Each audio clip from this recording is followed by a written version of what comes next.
സുഹറയാണ്. ഞാൻ ടി എൻജൈമിൻ്റെ മെൻറ്ററാണ്. അപ്പോൾ ഞാൻ ഇന്നൊരു കഥ പറഞ്ഞുതരാം നിങ്ങൾക്ക്. എന്തിനെ ബേസ് ചെയ്താൽ വെച്ചാൽ നമ്മളെ ലൈഫിൽ എല്ലാവർക്കും ഉള്ള പ്രശ്നമല്ലേ, നമ്മൾ സ്വയം നമ്മളെ കുറവുകളൊക്കെ കണ്ടിട്ട് സങ്കടപ്പെടുന്നവരും കുറ്റപ്പെടുത്തുന്നവരായിരിക്കും പല ആൾക്കാരും. അപ്പം ഓലെ ബേസ് ചെയ്തിട്ട് ഞാനൊരു ചെറിയൊരു കഥ പറഞ്ഞുതരാം. ഒരു കാക്കൻ്റെ കഥ. ഒരു ദിവസം ഒരു കാക്ക ആകാശത്തിലൂടെ ഇങ്ങനെ പാറി നടക്കുകയാണ്.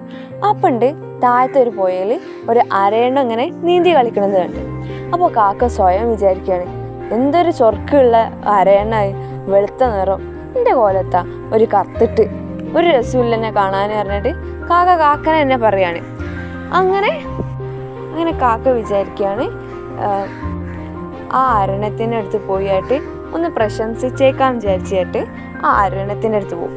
അങ്ങനെ ആ അരണത്തിനോട് പറയും, ഈ എന്തൊരു സുന്ദരിയാണ്, ഇത് എന്തൊരു ഭാഗ്യവശാലിയാണ്. അങ്ങനെ അരണത്തിനെ കുറിച്ച് വർണ്ണിച്ചിട്ട് കാക്ക